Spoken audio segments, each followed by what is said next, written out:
Hello, everyone. This is my third food presentation. My name is Real Dillard, and I'm going over chicken curry today. The first origin of curry. It originated in the Indian subcontinent.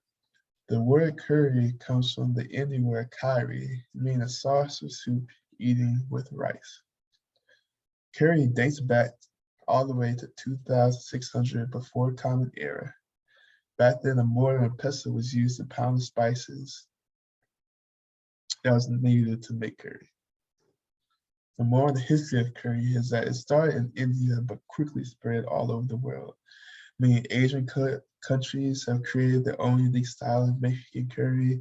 There's a couple in Africa, UK has their own, Jamaica, it's just all over the world. People have learned about curry and decided to make their own kind of variants with their local cuisine. But one thing that curry always has is the powder, the sauce, and the rice. The nutritional composition for 235 grams or about a cup of chicken curry, it has 243 calories, 11 grams of fat, 28 grams of protein, 7.5 grams of carbohydrates, 1.5 grams of fiber, and 2.1 grams of sugar. So for curry health mix, after researching, I found no real health mix to curry. So as long as the meat is cooked to the correct temperature and like the ingredients, like the vegetables and things aren't obviously bad, curry is a dish that won't harm your health. So now moving on to the benefit side, curry is actually associated with lots of health benefits. And they're generally caused by spices used to season the dish. And those health benefits are it can help control blood pressure, help prevent and fight cancer, support digestive health, and improve heart health. So for the curry key ingredients, the main thing is the curry powder. That's what gives it its flavor and the spice and what makes curry curry. That's why they call it curry powder. And of course, you have rice, and then your choice of protein, which can really be it really all works with curry. And then your choice of other vegetables, you want to put potatoes in there, carrots, and all like that. And then you kind of have the base for the sauce, which is typically either milk, broth, or water. Sometimes it involves heavy cream.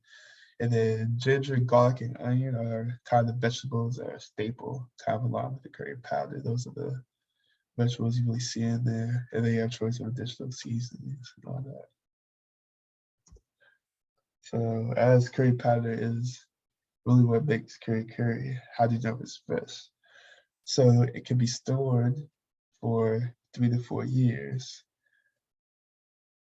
Now, when I'm saying it can be stored for that time, curry powder never really goes bad, but does lose its potency. So like, if you have the curry powder, you should be able to rub it between your fingers and really have a strong aroma when it comes to that. And if it's starting to like you barely smell it, or you can't smell it like you used to, it's time to get some new curry powder. Or else your dish won't be as good as it could be. For agriculture, curry is not seasonal, so it can be enjoyed year round. Curry is readily available all over the world. And all ingredients in curry are sustainable except for some proteins. Some people like put fish in there. The beef isn't super sustainable as well. How to prepare curry. So first, you're gonna want to cook the chicken, the rice, and the vegetables that you want in the dish. And then you grab a blender, you place that curry powder, and the other extra spices you want in there, your onion, garlic, your ginger. You also add a kind of liquid base, which either can be milk or broth.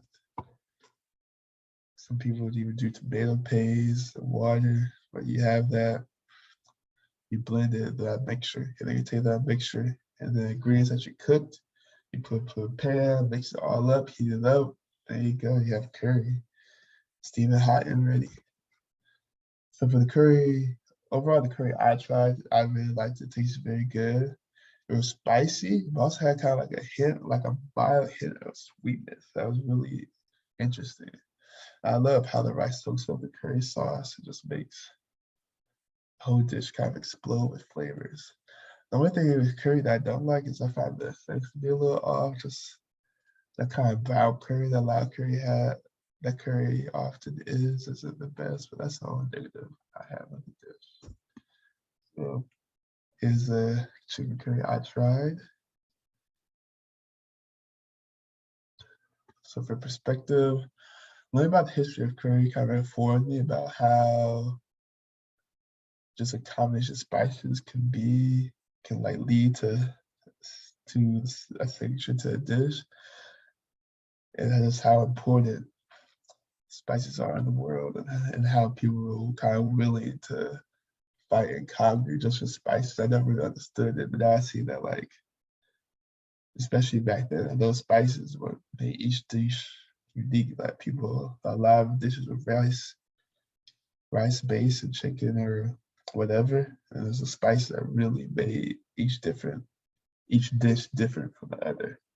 And I also learned how coaches kind of share and adapt ideas with each other with the curry. I think it's really interesting just how many coaches have their own kind of take on curry. So yeah. So here are my references. And thank you guys for listening and watching my presentation. Have a great day.